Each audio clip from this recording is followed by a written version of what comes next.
Imamat pasal 21 ayat 1-24. Dan berfirmanlah Yahwe kepada Musa, dengan mengatakan, berbicaralah kepada para imam, anak-anak Harun, dan katakanlah kepada mereka, tak seorang pun boleh menajiskan diri karena jasad seseorang di antara bangsanya, kecuali terhadap kerabat dekatnya, yaitu ibunya, dan ayahnya, dan anak laki-lakinya, dan anak perempuannya, dan saudara laki-lakinya, dan saudara perempuannya, seorang perawan, kerabat dekatnya yang belum pernah bersuami, terhadap dia boleh menajiskan diri. Namun sebagai pemimpin, dia tidak boleh menajiskan diri di antara umatnya, dengan mencemarkan dirinya. Mereka tidak boleh menggunduli kepalanya, dan mereka tidak boleh mencukur tepian janggutnya, dan menggoresi tubuhnya. Mereka harus menjadi kudus bagi Elohim mereka dan tidak boleh mencemarkan nama Elohim mereka, karena merekalah yang mempersembahkan persembahan api-apian Yahwe, roti Elohim mereka, maka mereka harus menjadi kudus. Mereka tidak boleh mengambil seorang wanita pelacur, dan yang tercemar, dan wanita yang diusir keluar oleh suaminya, karena dia itu kudus bagi Elohimnya. Dan kamu harus sungguh-sungguh menguduskannya, karena dialah yang mempersembahkan roti Elohimmu. Ia harus menjadi kudus bagimu, karena akulah Yahwe, yang kudus, yang menguduskan kamu. Dan apabila anak perempuan seorang imam mencemarkan dirinya dengan berbuat sundal, maka dia mencemarkan ayahnya, dan dia harus dibakar dengan api. Dan imam besar di antara saudara-saudara lelakinya, yang di atas kepalanya telah diurapi minyak urapan, dan yang menabiskan tangannya untuk mengenakan pakaian, dia tidak akan membiarkan kepalanya dan dia tidak akan mengoyak pakaiannya. Dan dia tidak boleh datang kepada setiap orang yang mati, bahkan dia tidak boleh mencemarkan diri terhadap ayahnya dan terhadap ibunya. Dan dia tidak boleh keluar dari tempat kudus, juga tidak boleh mencemarkan tempat kudus Elohimnya, sebab kekudusan minyak urapan Elohimnya ada padanya, akulah Yahwe. Dan haruslah dia mengambil seorang istri dalam keperawanannya. Dia tidak boleh mengambil seorang janda dan yang diusir keluar, serta pelacur yang cemar, karena dia hanya boleh mengambil istri seorang perawan dari antara bangsanya, supaya dia tidak mencemari keturunannya di antara umatnya, sebab akulah Yahwe yang menguduskannya. Dan berfirmanlah Yahwe kepada Musa, dengan mengatakan, berbicaralah kepada Harun, dengan mengatakan, setiap orang dari keturunanmu menurut generasi-generasi mereka, yang ada cacat pada tubuhnya, dia tidak boleh mendekat untuk mempersembahkan santapan Elohimnya.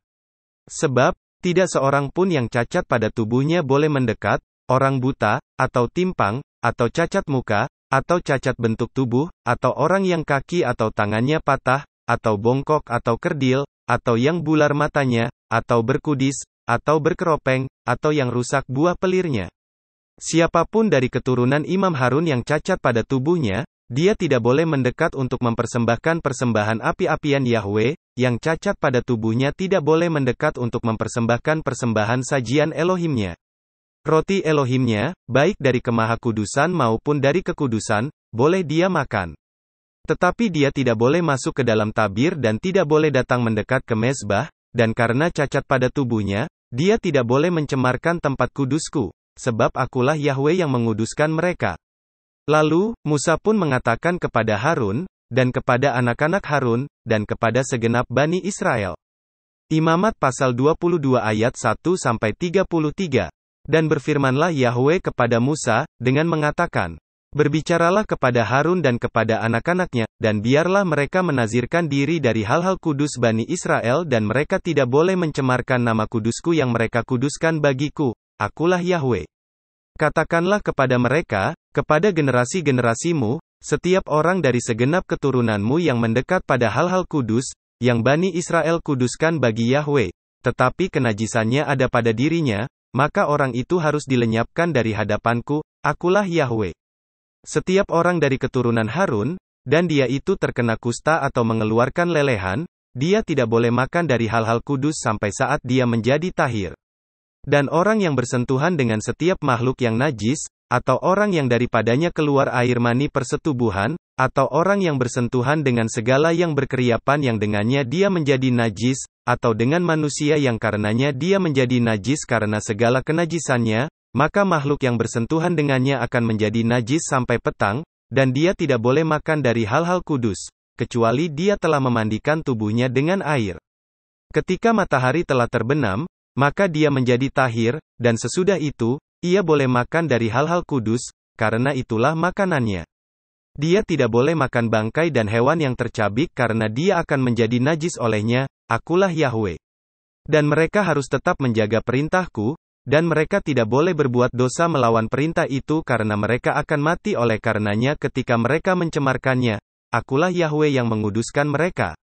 Dan setiap orang asing tidak boleh makan makanan yang kudus, seorang pengembara dan seorang upahan imam tidak boleh makan makanan yang kudus.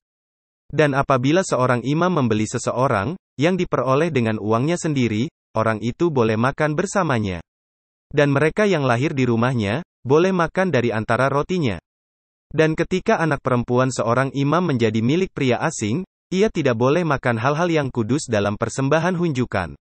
Namun anak perempuan seorang imam, apabila dia menjadi janda, dan diusir keluar, dan tidak ada keturunan padanya, maka dia harus kembali ke rumah ayahnya seperti masa mudanya, dia boleh makan dari roti ayahnya, tetapi setiap orang asing tidak boleh makan daripadanya.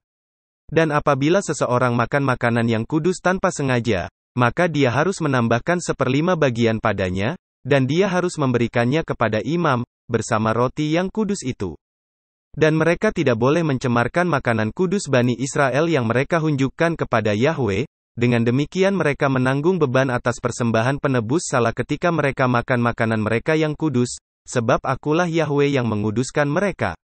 Dan berfirmanlah Yahwe kepada Musa, dengan mengatakan, berbicaralah kepada Harun dan kepada anak-anaknya serta kepada seluruh Bani Israel, bahkan engkau harus mengatakan kepada mereka, setiap orang dari keluarga Israel dan dari pengembara di Israel, yang mempersembahkan persembahannya sebagai segala persembahan nazarnya dan sebagai segala persembahan sukarelanya, yang mereka persembahkan kepada Yahwe sebagai persembahan bakaran, hendaklah sesuai dengan kerelaanmu, yang sempurna, jantan dari antara kawanan lembu, dari antara domba-domba, dan dari antara kambing-kambing. Semua yang cacat kamu tidak boleh mempersembahkannya, karena hal itu adalah sesuatu yang tidak layak bagimu. Dan apabila seseorang mempersembahkan kurban persembahan pendamaian kepada Yahwe, untuk membayar nazar atau sebagai persembahan sukarela, dengan kawanan lembu atau dengan kawanan domba, haruslah itu sesuatu yang layak, yang sempurna, segala cacat tidak boleh ada padanya. Buta, patah tulang atau pincang, atau bernanah, atau berkudis, atau berkeropeng, kamu tidak boleh mempersembahkannya kepada Yahwe, dan kamu tidak boleh memberikan persembahan api-apian darinya di atas mezbah bagi Yahwe. Dan seekor lembu dan domba yang memanjang tubuhnya dan kerdil, kamu boleh menyiapkannya sebagai persembahan sukarela, tetapi tidak diterima sebagai nazar. Dan yang memar, dan yang dikebiri, dan yang dikembungkan, dan yang dikerat, kamu tidak boleh mempersembahkannya kepada Yahwe, dan kamu tidak boleh melakukannya di negerimu. Dan dari tangan bani lain, kamu tidak boleh mempersembahkan roti Elohimmu dari semuanya itu, sebab kerusakan mereka ada dalam diri mereka, cacat ada dalam diri mereka, mereka tidak layak bagimu. Dan berfirmanlah Yahwe kepada Musa, dengan mengatakan, ketika seekor lembu, atau domba, atau kambing dilahirkan, maka selama 7 hari dia ada di bawah induknya.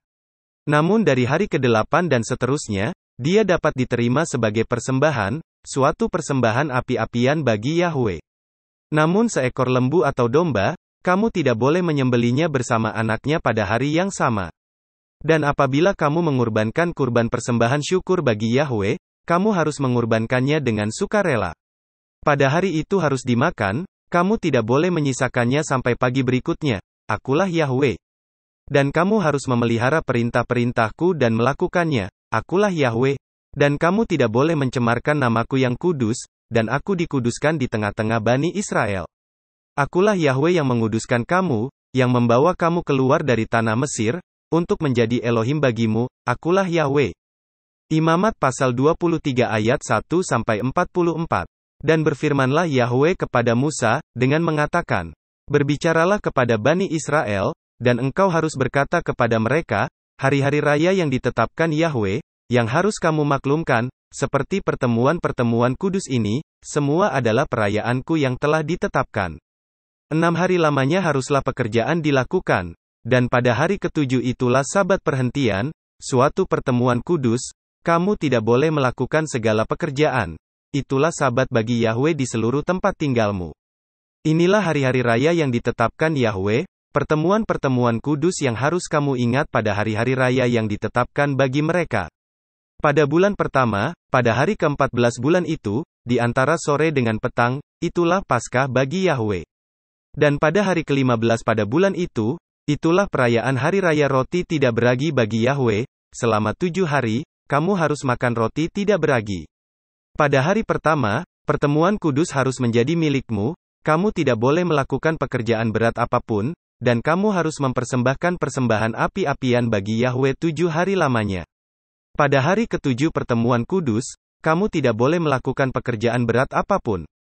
Dan berfirmanlah Yahwe kepada Musa, dengan mengatakan, berbicaralah kepada Bani Israel, dan engkau harus mengatakan kepada mereka, ketika kamu masuk ke negeri yang akan kuberikan kepadamu dan kamu menuai hasilnya, maka kamu harus membawa berkas hasil pertamamu kepada imam. Dan dia harus mengayun-ayunkan berkas itu di hadapan Yahwe sebagai kerelaanmu. Pada keesokan hari setelah Sabat, haruslah imam itu mengayun-ayunkannya.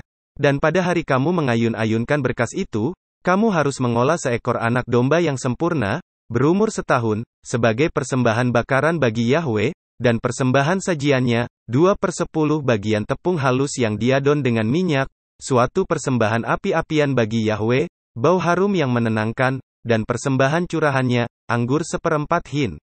Dan roti, juga bulir bakar, serta hasil ladang, kamu tidak boleh memakannya sampai hari yang sama, yakni sampai kamu membawa persembahan bagi Elohimmu, itulah suatu ketetapan untuk selamanya bagi generasi-generasimu di seluruh tempat tinggalmu. Dan kamu harus menghitung bagimu dari hari setelah Sabat itu, dari hari kedatanganmu membawa berkas persembahan ayunan, itu harus genap 7 pekan. Sampai pada hari setelah Sabat yang ke-7, kamu harus menghitung 50 hari, dan kamu harus mempersembahkan persembahan sajian yang baru kepada Yahwe. Dari tempat tinggalmu, kamu harus membawa 2 roti persembahan ayunan, 2/10 bagian tepung halus yang diberi ragi, yang harus dibakar, sebagai hasil pertama bagi Yahwe. Dan di samping roti itu, kamu harus mempersembahkan 7 ekor anak domba yang sempurna, berumur setahun, dan seekor lembu jantan muda, anak dari kawanan lembu, serta 2 ekor domba jantan, juga persembahan sajian mereka serta persembahan curahan mereka haruslah menjadi persembahan bakaran bagi Yahwe, suatu persembahan api-apian, bau harum yang menenangkan bagi Yahwe.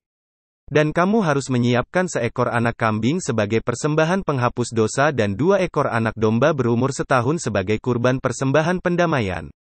Dan imam harus mengayunkan semuanya bersama roti hasil pertama itu sebagai persembahan ayunan di hadapan Yahwe, bersama 2 ekor anak domba itu.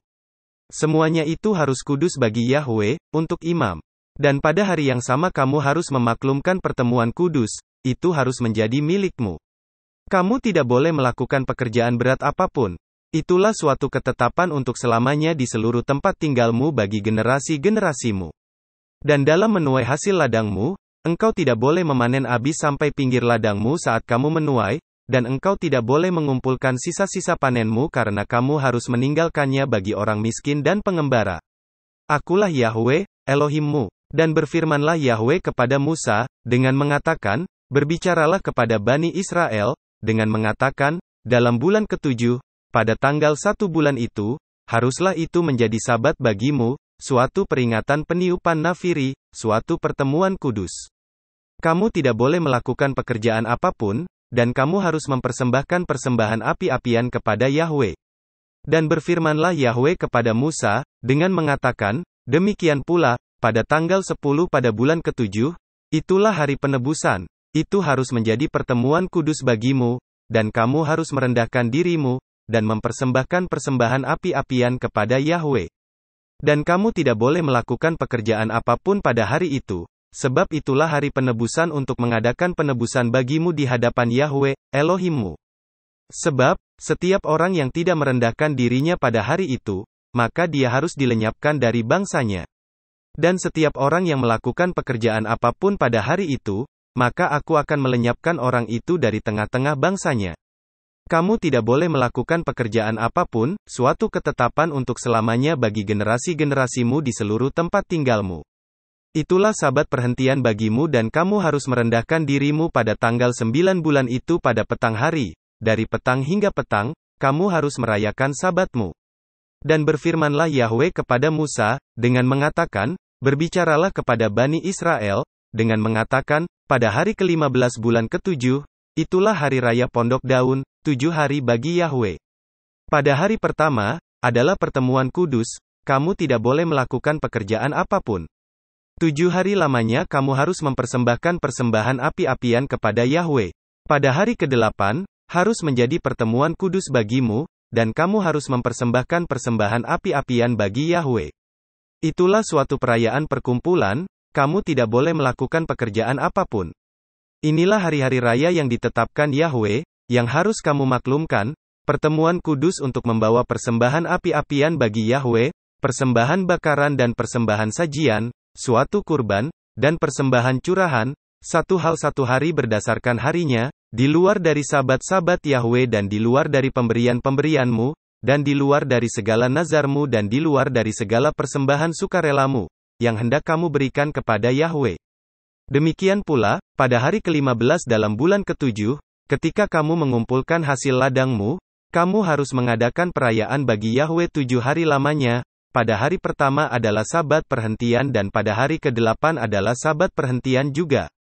Dan pada hari pertama kamu harus mengambil bagimu buah pohon-pohon yang elok, pelepah pohon-pohon palem, ranting pohon-pohon yang rimbun, dan ilalang dari aliran-aliran sungai, dan kamu harus bersukacita di hadapan Yahwe, Elohimmu, 7 hari lamanya.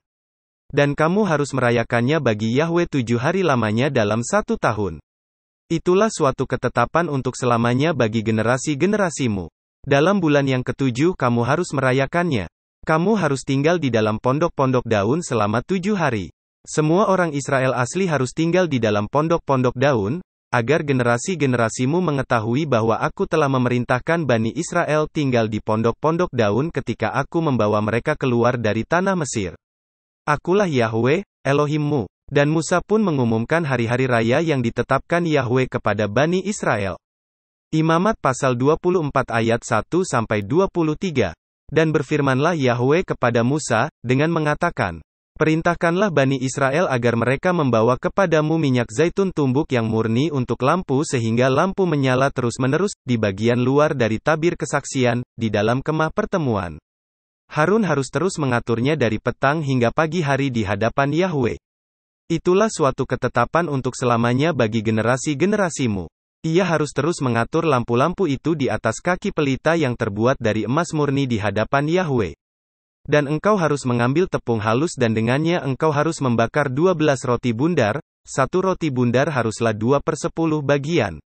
Dan engkau harus menatanya menjadi 2 deret, 6 buah setiap deret, di atas meja yang terbuat dari emas murni, di hadapan Yahwe.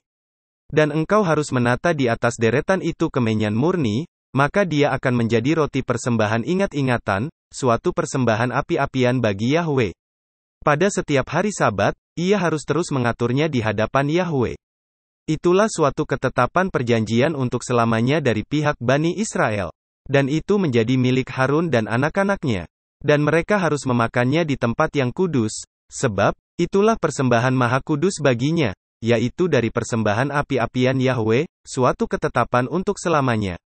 Dan keluarlah seorang anak laki-laki dari wanita Israel, dan dia adalah anak laki-laki pria Mesir di tengah-tengah Bani Israel. Dan anak laki-laki dari wanita Israel itu bertengkar dengan seorang pria Israel di perkemahan. Dan anak laki-laki wanita Israel itu menghujat nama itu dan menista, lalu mereka membawanya kepada Musa. Adapun nama ibu anak itu Selomit, anak perempuan Dirbi dari suku Dan. Dan mereka menempatkannya di dalam penjara, agar menjadi jelas bagi mereka apa firman Yahwe. Dan berfirmanlah Yahwe kepada Musa, dengan mengatakan, bawalah orang yang menista itu ke sebelah luar perkemahan, dan mereka semua yang mendengarnya haruslah meletakkan tangan mereka di atas kepalanya, dan seluruh jemaat itu haruslah melemparinya dengan batu. Dan kepada Bani Israel, engkau harus berbicara dengan mengatakan, setiap orang yang menghujat Elohimnya, maka dia harus menanggung dosanya. Maka orang yang menghujat nama Yahwe, dia harus dihukum mati, seluruh jemaat harus melemparinya dengan batu, sebagaimana pengembara demikianlah penduduk asli, ketika dia menghujat nama itu, ia harus dihukum mati.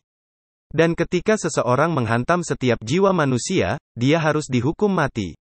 Dan yang menghantam nyawa seekor hewan, dia harus membayar gantinya, nyawa sebagai ganti nyawa.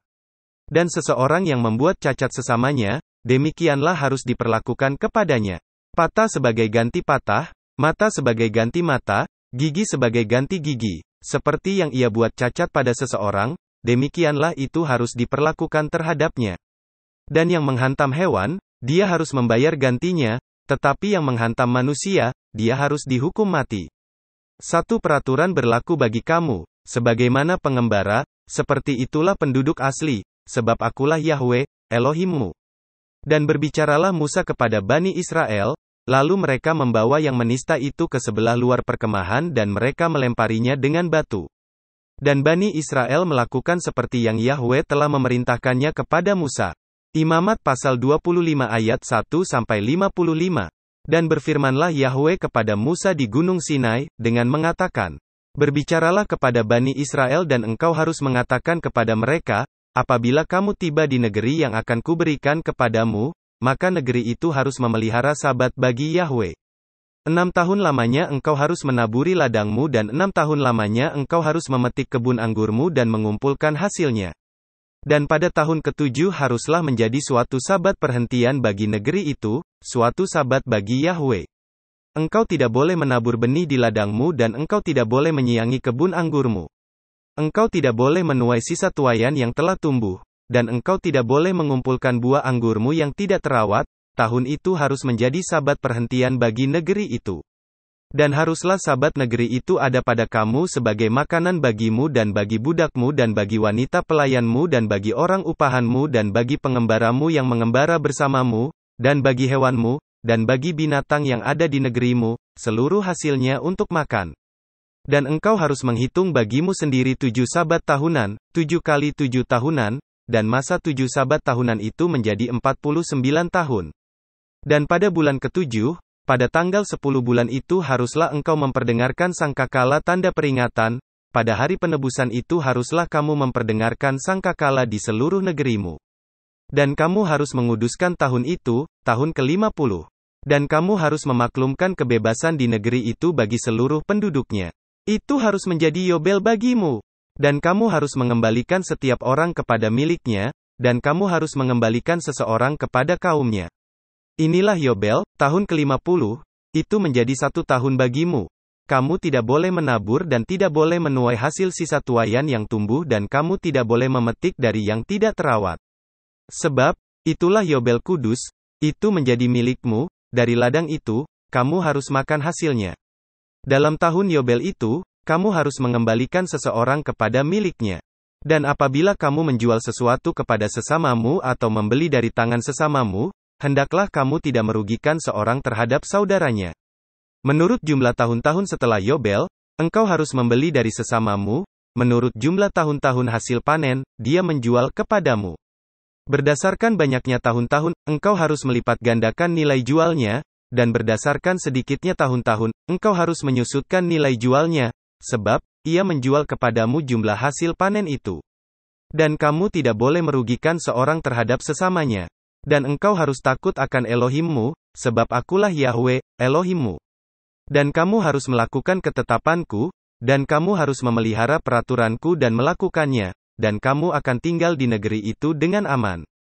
Dan negeri itu akan memberikan buahnya dan kamu akan makan sampai kenyang, dan kamu akan tinggal dengan aman di situ. Dan apabila kamu berkata, kami akan makan apa dalam tahun ke-7 itu? Lihatlah, kami tidak boleh menabur dan tidak boleh mengumpulkan hasil panen kami. Maka aku telah memerintahkan berkatku kepadamu dalam tahun ke-6, dan itu akan membuat hasil untuk 3 tahun. Dan kamu akan menaburi tahun ke-8 itu, dan kamu akan memakan hasil panen lama sampai tahun ke-9, hingga datang hasil panennya, kamu akan makan yang lama. Dan sampai kiamat negeri itu tidak boleh dijual, karena negeri itu milikku, sebab bagiku, kamu adalah pengembara dan pendatang. Dan di seluruh tanah milikmu, kamu harus memberi hak penebusan terhadap tanah itu. Apabila saudaramu menjadi miskin dan dia harus menjual dari tanah miliknya, maka yang menebusnya, yakni yang terdekat kepadanya haruslah datang, dan dia harus menebus tanah yang dijual saudaranya. Namun bila mana seseorang tidak mempunyai yang menebus terhadapnya, tetapi kemampuan tangannya telah mencukupi dan dia telah mendapatkan kecukupan untuk penebusan itu, maka dia harus memperhitungkan tahun penjualannya dan harus mengembalikan apa yang menjadi kelebihan kepada orang yang tanah itu telah ia jual kepadanya dan orang itu harus mengembalikan tanah miliknya. Tetapi apabila kemampuannya tidak memadai untuk mengembalikan kepadanya, maka tanah yang telah dia jual itu tetap ada di tangan orang yang membelinya sampai tahun Yobel, dan akan bebas pada tahun Yobel, dan orang itu harus mengembalikan menjadi miliknya. Dan apabila seseorang menjual rumah tinggal di kota bertembok, maka hak penebusannya terjadi hingga diselesaikannya 1 tahun dari penjualannya, hari-hari itulah yang menjadi hak penebusannya. Dan jika itu tidak ditebus hingga mencapai setahun penuh baginya, maka rumah yang ada di dalam kota yang bertembok itu harus dikukuhkan bagi yang membelinya, bagi generasi-generasinya, maka, itu tidak akan bebas pada tahun Yobel. Akan tetapi rumah-rumah di desa-desa yang padanya tidak bertembok melingkar di atas tanah di negeri itu, dapat diperhitungkan hak penebusan menjadi miliknya, dan itu akan bebas pada tahun Yobel. Dan kota-kota orang Lewi, rumah-rumah di kota-kota milik mereka, hak penebusan untuk selamanya harus ada pada orang Lewi. Dan dia yang menebus, dari orang-orang Lewi itu, dan penjualan rumah dan kota miliknya harus bebas pada tahun Yobel, sebab, rumah-rumah di kota-kota orang Lewi adalah milik mereka di tengah-tengah Bani Israel. Dan ladang, padang terbuka di kota-kota mereka, tidak boleh dijual, sebab, itulah milik mereka selamanya. Dan apabila saudaramu jatuh miskin, dan tangannya tidak berdaya di antaramu, maka engkau harus menyokongnya. Dan dia harus tinggal bersamamu sebagai pengembara dan pendatang. Engkau tidak boleh mengambil daripadanya riba dan bunga uang, dan engkau harus takut akan Elohimmu, dan saudaramu dapat hidup bersamamu. Engkau tidak boleh memberikan uangmu kepadanya dengan riba, dan memberikan makananmu untuk memperoleh tambahan. Akulah Yahweh, Elohimmu, yang telah membawamu keluar dari tanah Mesir, untuk memberikan tanah Kanaan kepadamu, untuk menjadi Elohimmu. Dan apabila saudaramu jatuh miskin di antara kamu, dan dia telah dijual kepadamu, engkau tidak boleh mempekerjakan dia sebagai budak. Ia harus menjadi seperti orang upahan bersamamu, ia harus bekerja padamu sampai tahun Yobel. Kemudian dia harus bebas darimu, ia dan anak-anaknya bersamanya, dan harus kembali kepada keluarganya, dan dia dapat kembali kepada milik leluhurnya. Sebab, mereka adalah hamba-hambaku yang telah kubawa keluar dari tanah Mesir, mereka tidak boleh dijual seperti budak. Engkau tidak boleh memerintah atasnya dengan kekerasan, dan engkau harus takut akan Elohimmu. Adapun budakmu dan wanita pelayanmu yang menjadi milikmu adalah dari bangsa-bangsa yang ada di sekitarmu, dari mereka kamu dapat membeli budak dan wanita pelayan. Dan juga dari bani para pendatang yang menumpang bersamamu, dari mereka kamu boleh membelinya, dan dari kaum mereka yang ada bersamamu yang telah mereka lahirkan di negerimu, dan mereka akan menjadi milikmu sebagai harta milik. Dan kamu akan mewariskan mereka kepada anak-anakmu sesudah kamu agar memiliki harta milik untuk selamanya. Di antara mereka dapat kamu pekerjakan, tetapi di antara saudara-saudaramu Bani Israel, seorang terhadap sesamanya, engkau tidak boleh memerintah atasnya dengan kekerasan. Dan apabila kemampuan tangan seorang pengembara atau seorang pendatang yang bersamamu mencukupi, sedangkan saudaramu yang bersama dia menjadi miskin, dan dia telah dijual kepada pengembara, seorang pendatang yang bersamamu itu, atau kepada anggota kaum pengembara, setelah dia dijual, penebusan dapat terjadi baginya, satu dari saudaranya dapat menebusnya, atau pamannya, atau anak pamannya dapat menebusnya, atau dari saudara sedagingnya, dari kaumnya, dia dapat menebusnya. Dan dia dapat memperhitungkan dengan pembelinya, dari tahun dia dijual kepadanya sampai tahun Yobel, dan haruslah harga penjualannya itu sesuai dengan jumlah tahun-tahun, sesuai dengan hari-hari orang upahan, dia harus ada bersamanya. Apabila kelanjutan dalam tahun-tahun itu besar menurut ukuran mereka, dia harus membawa kembali penebusannya dari uang pembeliannya.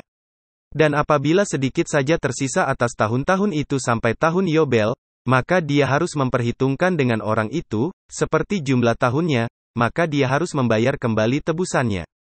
Sebagai orang upahan, dari tahun ke tahun dia bersamanya, dan dia tidak boleh memerintahnya dengan kekerasan di depan matamu. Dan apabila dia tidak ditebus dengan cara-cara itu, maka dia harus bebas pada tahun Yobel, ia dan anak-anaknya yang bersamanya. Sebab, Bani Israel adalah hamba-hamba milikku, mereka adalah hamba-hambaku yang telah kubawa keluar dari tanah Mesir, akulah Yahwe, Elohimmu.